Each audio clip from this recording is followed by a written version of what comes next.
Okay, thanks everybody for joining into our November educational webinar on stallion health. This month's product that we've been highlighting or will be highlighting is Breeders Excel. And I know you're probably thinking, well, we're not in the breeding season. We're not even close to the breeding season. Why would we be talking about that? But actually, we're a lot closer than you think. And a lot of times, once we're already in a particular season, it's too late to make major changes. So if we want to be proactive and be ahead of the game, now is actually when you need to be starting to think about the breeding season. And especially when you think about stallions, they're going to work really hard throughout the breeding season. They're going to lose weight potentially. So we need to be looking at body condition now, because not only if we want to increase weight, that takes time. If we want to decrease weight, that takes time. If we want to put them on a particular supplement, that takes time to affect seminal quality. So we are now beginning of November, December. We've got 2 months if people want to start their breeding season early in January. So let's go ahead. What we want to look at first is natural stallion behavior. And when I was putting this presentation together, this kind of came up in a few of the articles that I read, and I thought, well, yeah, it's kind of important to look at that. Because if we think about natural stallion behavior, and then what we do with stallions now, like with most of our horses, it's completely different. And so some of the issues that we have with stallions that we just think are normal may not actually be normal, but it's a reflection of how we manage them now. Obviously, we need to look at stallion nutrition. What's important for a stallion? Look at semen quality and characteristics of semen, because when we're talking about stallions, ultimately in the end, we're talking about semen. And then, are there any particular products that we want to talk about? So we'll talk about Breeders Excel and then a couple of the vitamins and mineral supplements, but really focus on that Breeders Excel and give you really good selling points, talking points when you're trying to encourage people with stallions to get on this product. And then, as always, please feel free to ask any questions that you have at the end. We'll open it up. And if you write throughout if you want to write in the chat box throughout, that you can, if you come up with a question and you want to ask it before you forget about it. So let's look first at the male reproductive system, because it's important to understand how things are supposed to function, what things are involved in normal function, so that we might see where things go awry. So in the brain, all animals have a hypothalamus. It's a part of the brain. It's kind of this cascade. The hypothalamus affects the pituitary, and then hormones from there go out and affect different aspects in the body. So the hypothalamus, it's responsible for secretion of gonadotropin-releasing hormone, or GnRH. That is what triggers the pituitary gland. So without that, the pituitary doesn't work. Now, if you're familiar with Cushing's disease or PPID, we talk a lot about the pituitary gland. The pituitary gland gets a tumor on it when we talk about Cushing's disease, and so its hormonal signals go awry. But the hypothalamus is the beginning, and it turns on the pituitary gland. So then the pituitary gland in the stallion secretes follicle-stimulating hormone, or FSH, and you think, well, stallions don't have follicles. This leads to through follicle-stimulating hormone is involved in sperm maturation and luteinizing hormone, which stimulates the secretion or production of testosterone. Then, in the male, this affects this testosterone, this kind of hormones signal to the testes secrete testosterone. Obviously, in mares, there would be other signals that go to the ovaries. We're going to secrete different hormones, specifically to tell those mares to start cycling. But in the stallion, we're going to secrete testosterone. Also, in the testes, we're going to have sperm production. And then in the epididymis, sperm acquisition, so their motility. This is where they're going to get their tail. This is where they're going to mature, and this is where they're going to be stored.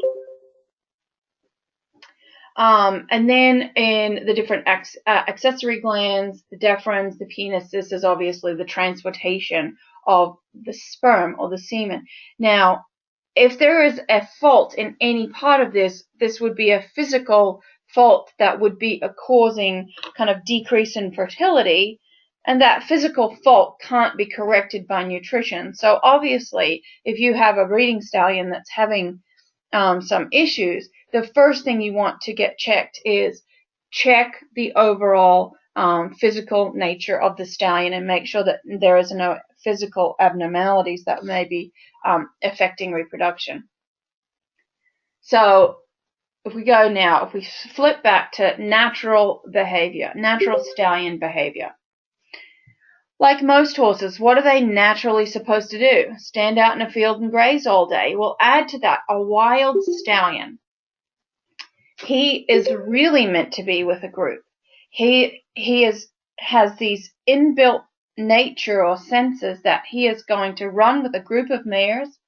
They're going to cover a wide area in search of food. He protects them, this group of mares, from capture by another stallion or from predators.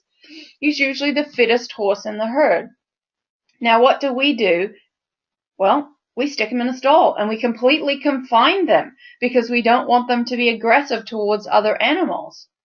And this really can mess with their mind because they are wired or programmed to herd a group of mares and protect them. And so when we put them in a stall and confine them, that definitely can lead to behavior issues. Now, in the domestic scenario, are we going to do anything different? No, because we don't want the stallion just running with all of our horses, causing issues, causing danger to handlers and to other horses. But you have to remember this when you're handling or dealing with stallions, that we've completely changed their natural behavior. So take that into account. This could really stress him out. So whilst we're not talking about digestive supplements today, as far as seminal quality, think about the stallion. It's highly likely that this stallion, who, especially during the breeding season, who is really stressed from not being with that group of animals and is combined, or even during the non-breeding season where he's even further away from the other horses and he's running the fence, it's highly likely that he has some GI issues, that he might have some stress-related gastric ulcers or colonic ulcers. So for a stallion who's really walking the fences, seems quite stressed, and you say, oh, it's just normal stallion behavior, that normal stallion behavior could be leading to GI issues. So adding the cool gut could be very beneficial to this stallion.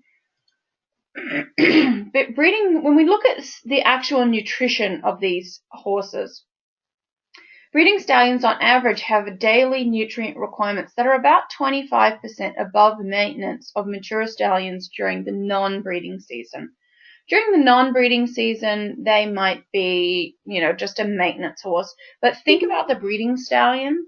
Now, this is a breeding stallion that's not currently exercising. His sole job is breeding. He has the same energy expenditure and nutrient needs of a mature horse that you might consider doing light exercise. So if we look at the nutrient requirements for a horse at maintenance, light exercise, moderate exercise, and heavy exercise, the breeding stallion has the same nutrient requirements as a horse doing light exercise. Now, if this stallion is also exercising and being trained and competing also throughout the breeding season, then whatever level he's at, if he's at moderate exercise, 25% above that. So go closer to your heavy exercise. But then it also comes down to body condition. Stallions should enter the breeding season in a body condition score of about 6 or 7, which typically I would say that a 7 would be overweight. But we know that most of these stallions will probably eat a little less during the breeding season because they're worried about mares and what they're doing.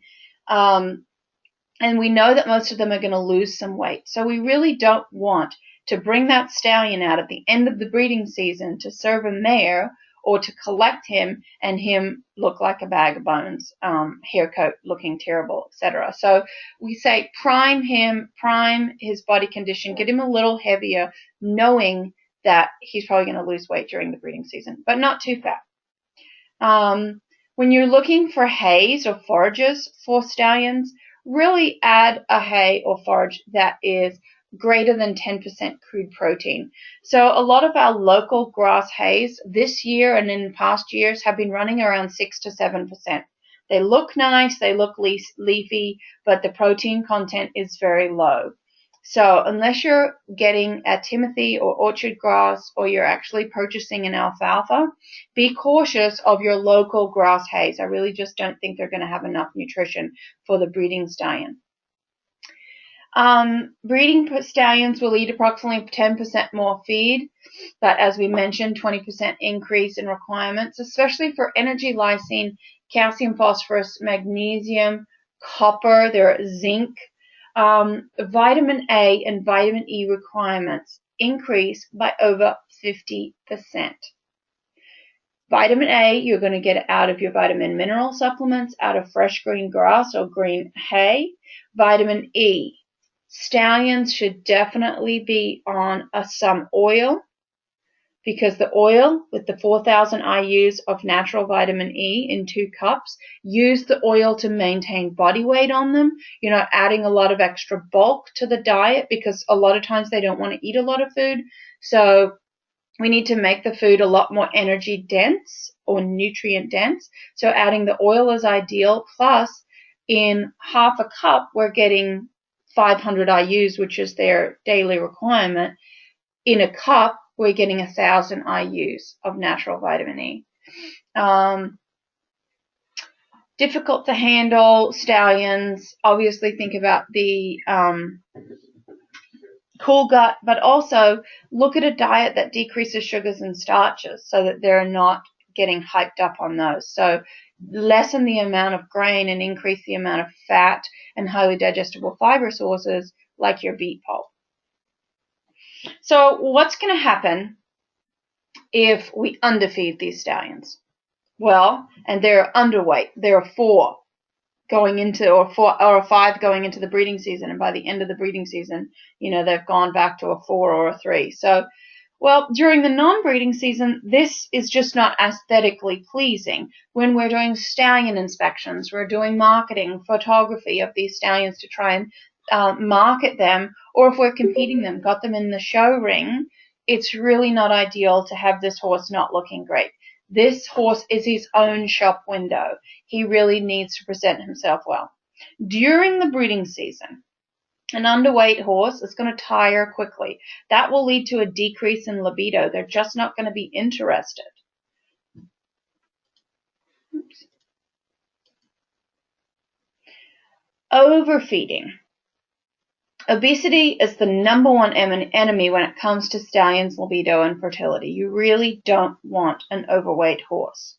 Now, when they're actually having to serve mares live cover, if you have overweight horses, this can actually lead to a heart attack.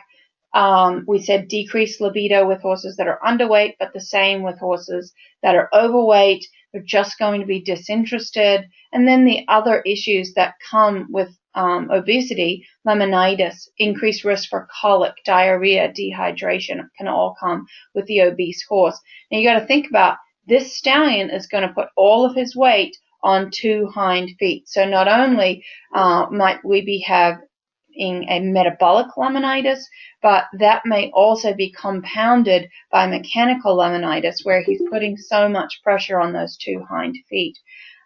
So really don't get that horse overweight.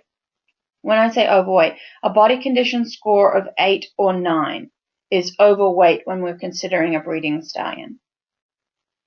This is a little graphic that just shows you also obesity. Now, this has come from the human medicine, but just looking at how obesity can interfere with hormonal regulation, sperm function. So this is the human unhealthy diet, eating too much ice cream, french fries, whatever. Let's just say this is a lot of sugars and starches. We've got the horse, he's fat. These adipocytes or fat cells expand.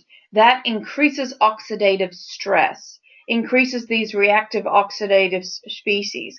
What helps that? Vitamin E will decrease oxidative stress.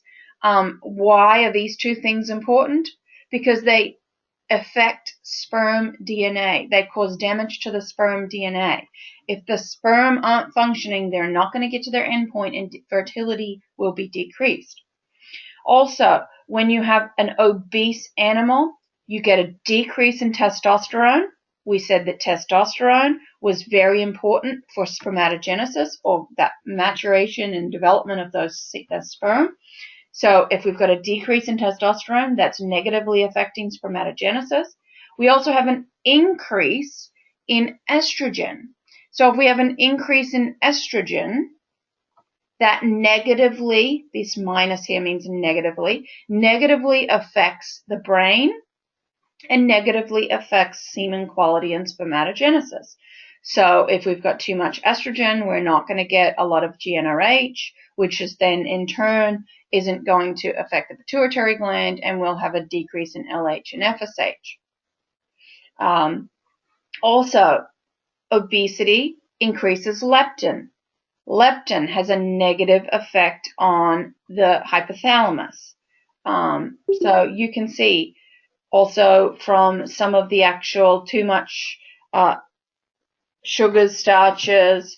This one really is pertaining to humans, because us adding fat to the horse's diet is never going to be a high-fat diet. But in humans, when they're morbidly obese, we have these fat-soluble toxicants. But anyway, so we don't want to have the animal overweight, because it will affect testosterone, will affect semen quality, will affect the DNA making up that sperm, and will also have effects on the hypothalamus and pituitary gland. So obesity is bad in the reproducing stallion. So let's look at some semen characteristics. So the semen, or the ejaculate, doesn't just contain the spermatozoa, but also seminal fluid. The fluid is the carrier. It's the liquid portion of the ejaculate, but that delivers the sperm to the mare's egg, and it contains proteins, hormones, antimicrobials, immunity suppressors, fats, sugars, salts, different types of cells, and immune cells. So it's funny, we've got immune suppressors and we've also got immunity cells. So we have to have immune suppressors that are going to suppress some of the mare's immune system in the reproductive tract, so that it doesn't see this sperm as a foreign body and try and get rid of it because it's going against its immune system. We need to also then have these immune cells that come from the stallion that help to surround those sperm and increase the immunity. So you see, it's not just about the sperm and what's affecting the sperm, but the seminal fluid with these fats and carbohydrates, proteins, different hormones. This is also really important. So it's very, very important that that stallion is on a balanced diet, getting enough protein and enough quality protein. But it's also extremely important that that stallion has a strong immune system. If he's stressed because his gut hurts, or he's stressed because, it's the breeding season, stress decreases immune function. So we need to also be making sure that we're feeding him ingredients that are going to boost immune function. Let's look at individual ingredients in the diet and what happens if they're deficient. So if we don't have enough of the vitamin A or vitamin E that may come from green forage, we're going to have a high amount of those reactive oxygen species and oxidation, and that affected seminal DNA, the sperm DNA. So we need to make sure that we're feeding either plenty of green grass, green forage. That's not really highly likely in January. But as the spring goes on, some turnout of stallions so that they're getting green grass is ideal, but also adding quality sources of vitamin E. We've got vitamin E and selenium supplement. We've also got vitamin E in our oil. What happens if you don't have enough selenium in the diet, if we're deficient in selenium? Selenium is critical for motility of sperm as well as fertility. You know, if the sperm aren't getting to their point of call, so aren't getting to the egg, then fertility will be low. So if their, you know, sperm anatomical function is not correct, then we will have a decrease in motility. Manganese, its roles in libido, sperm function, quantity of sperm, and the quality of sperm. So if we don't have enough manganese in the diet, then these horses will also have a decreased libido. So if we say, well, his body condition is perfect. He's not too fat, he's not too thin, but he just has no desire, then adding manganese to the diet. Zinc. This is really important in spermatogenesis, for sperm creation. If you have a deficiency in zinc, you're going to have a decrease in sperm count. Calcium is also really critical for motility.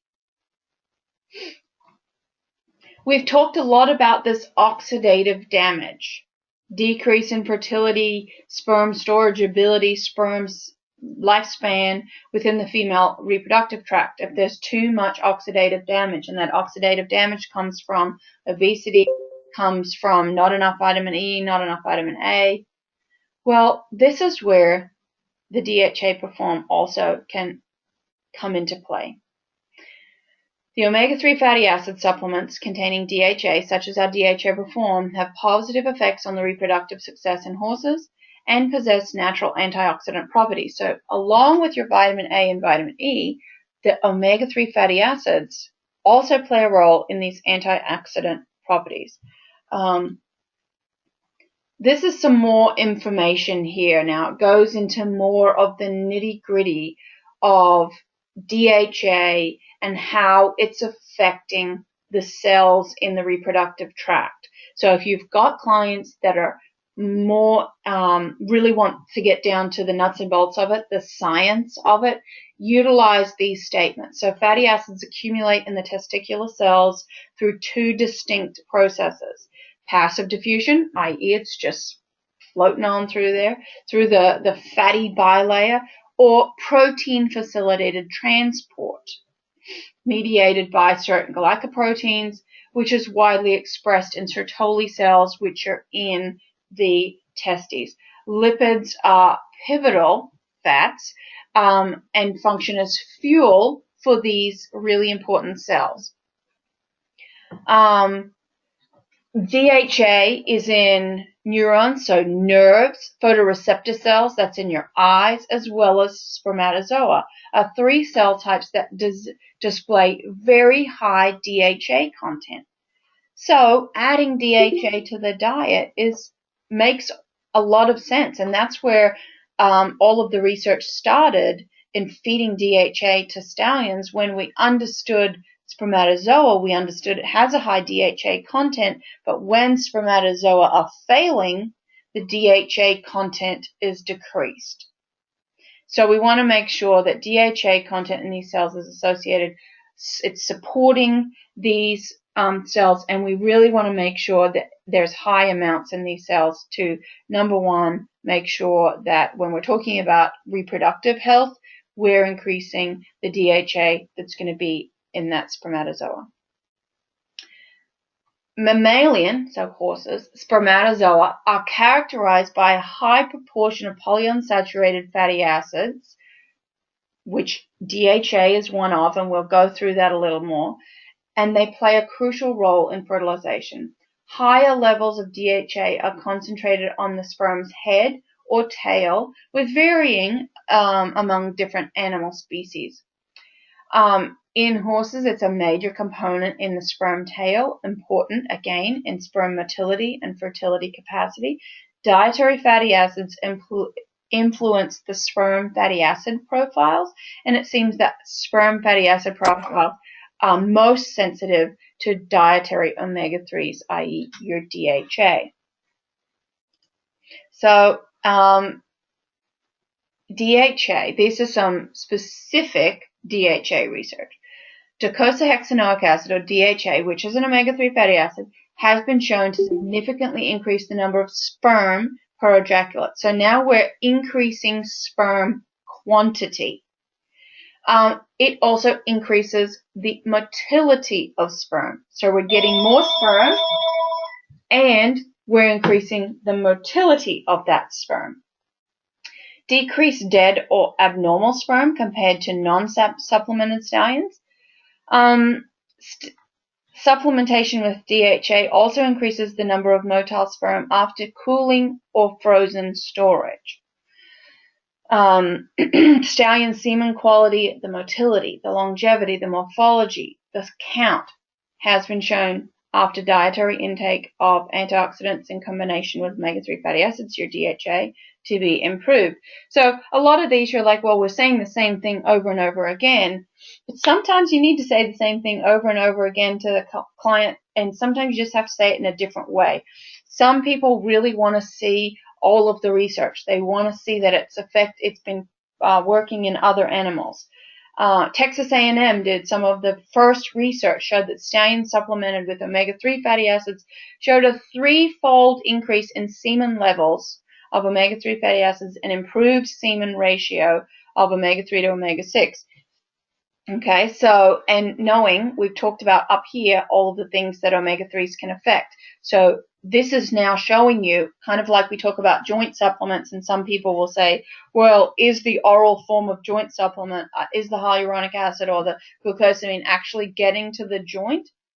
This is showing you when you feed omega-3 fatty acids, the DHA, it actually is getting to the semen level, right?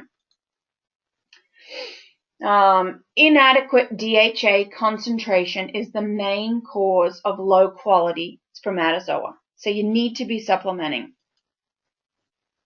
You've all seen this slide before. I will go through it one more time. If your clients are feeding flax, chia, hemp, any of these more common sources of omega-3 fatty acids, and thinking that they're going to have an effect on the spermatozoa quality, it's absolutely not. Because that ALA that they're getting from chia and flax and hemp needs to be converted to DHA and EPA, and we've said that conversion is poor. Okay, so we need to be feeding direct sources of DHA, which we are doing in our DHA supplement. You've heard me talk about polyunsaturated fatty acids. Gee whiz, sorry. Polyunsaturated fatty acids. So fats here are broken down into saturated fats and unsaturated fats. Our saturated fats really are coming from our animal sources. Then these unsaturated fats get broken down into polyunsaturated and monounsaturated. There are multiple omegas, but we've got omega-3, omega-6, and omega-9. The omega-9 fatty acids are not required by horses. Omega-6 and omega-3 are essential. Our omega-6 fatty acids are coming from your corn oil, your safflower, sunflower oil, but your omega-3 fatty acids are coming from your marine sources. So, the Breeders' Excel. The Breeders' Excel is a very potent source of, very concentrated source of DHA. In the former version, it only had 15 grams of DHA per pound, and the old feeding rate was a pound. Now, our new version has 76 grams of DHA so 7 times per pound, and the new feeding rate is only 6 ounces. In 1 ounce, you're getting 4,800 milligrams of DHA. That's exceptional. These are comments that reps have made about the products. The red were ones that I kind of questioned about the Breeders' Excel. if it's a pelleted form, high in omega-3 and 6 fatty acids. No, it's not. It's not in a pellet anymore. And it's not omega-6 fatty acids. Remember, it's just omega-3. In particular, it's the DHA. Helps a lot with libido. You'll know you have a stallion. No, but when we were talking about libido, remember we want to talk about body condition, and we need to talk about dietary nutrition. Are they getting enough manganese? Are they getting enough copper, zinc, etc.? They were the vitamins and minerals are going to help with libido. These were some of the other, now DHA perform, whoopsie, that there should say Breeders Excel, 4.8 grams per ounce. What are you going to compete against? Well, there are other products on the market. Several of them don't even have DHA in them. Your Omega Horseshine, your Bioflax, your Nutraflax. Now, the Equine Omega Complete, I've got it on a piece of paper here. The Equine Omega Complete actually has 0.93%, and I did work that out. It was a very small amount of DHA compared to the DAC oil even. The DAC oil had 1.73% DHA. So even the DAC oil, which I don't claim that is a huge source of DHA or omegas, is way better than Equine Omega Complete. So the Breeders Excel is exceptional compared to the Equine Omega Complete. The only other one in here that really matches us is the Kentucky Equine Research product. It's called EO3, and it's a fish oil, but it's very expensive. The Whale Pride is another fish oil supplement, 3 grams per ounce, so we're above that.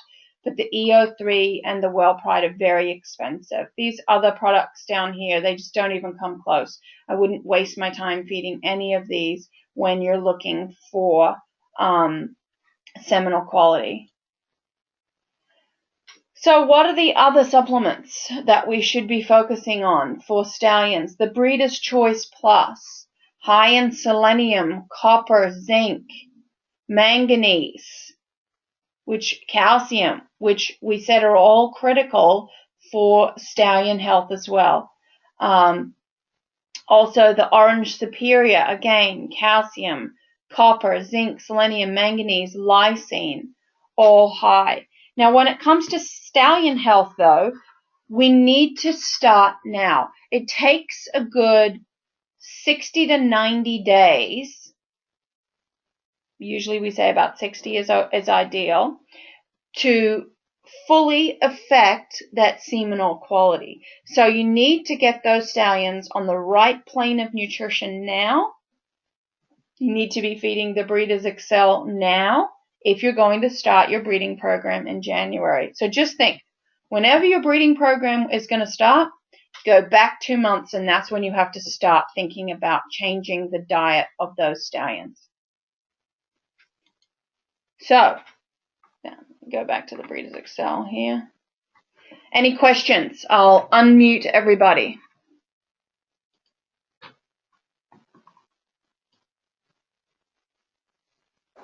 Tanya, I have a question. Yes. If a client has a horse that they're performing with them, they're doing some hard cart exercise work, and then they're going to breed with him as well, what kind of vitamin mineral package should they use? The Total Performance or the Breeders' Choice Plus?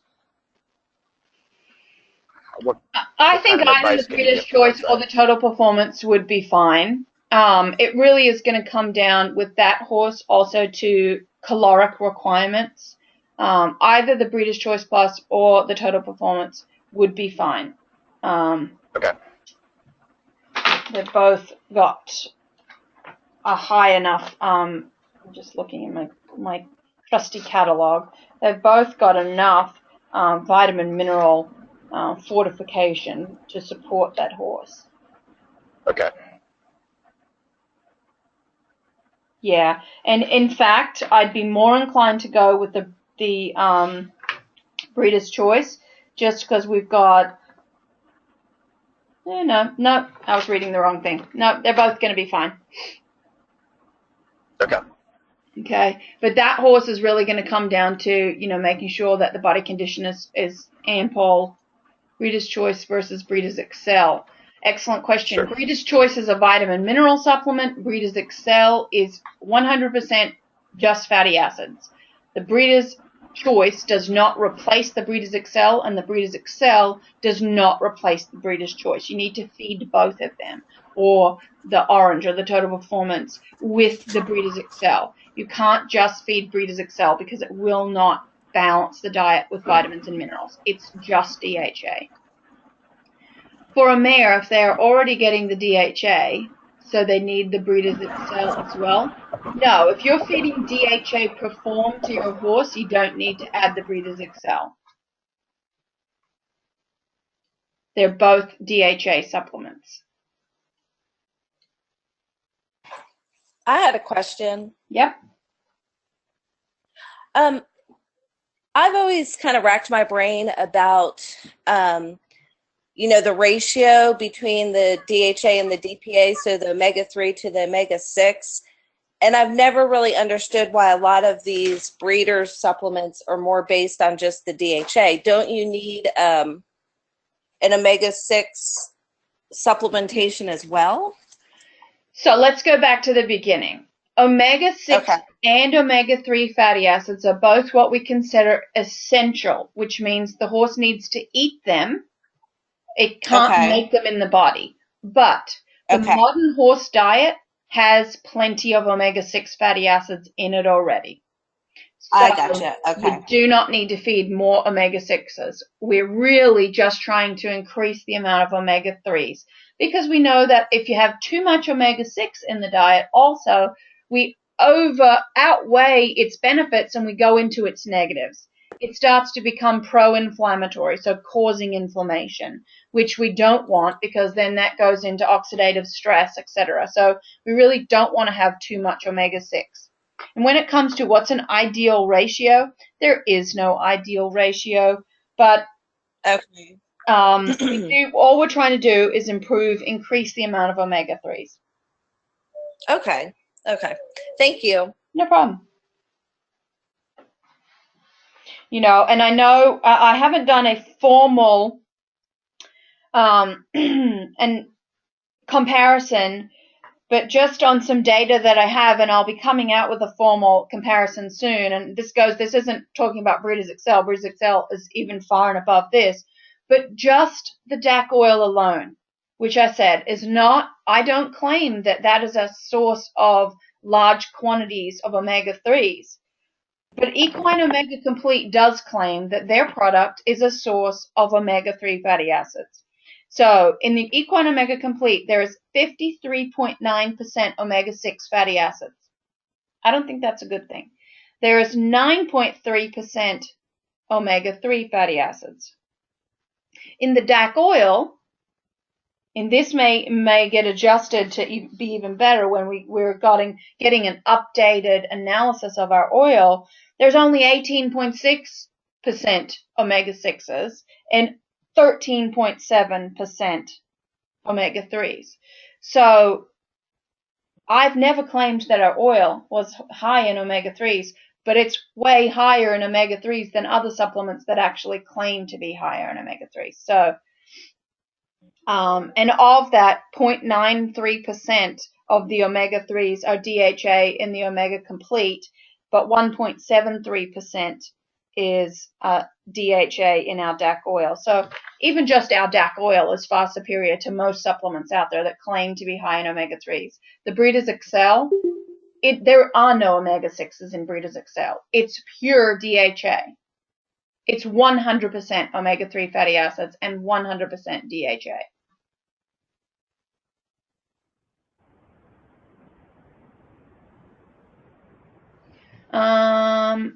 Okay, what's this other question? Breeder's choice for if they're already getting DHA. We talked about that. How about the breeder's choice? Not quite sure what the question is there. How about the breeder's choice? Breeder's choice, as we mentioned, is a vitamin mineral supplement, and you have to feed that in conjunction with your Breeder's Excel or your DHA Perform. Other questions? Hey, Tanya, can you hear me? I got a question here from Susie. If feeding DHA Perform to a mare to benefit her immune due to allergy, will it cause her to become and cycle more? No, I don't think that the DHA will increase the libido for a mare, but it's there, and we weren't talking about mares today, so I didn't go into some of the role of DHA, but there's definitely some early research on the role of DHA in ovarian function and oocyte quality. So feeding the DHA Perform or the Breeder's Excel to a mare will improve her reproductive efficiency.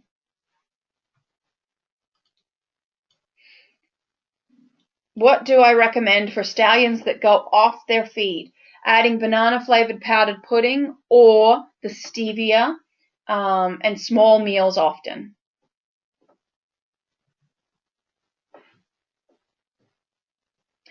Okay, I'm not signing off. I'm just going to stop our recording.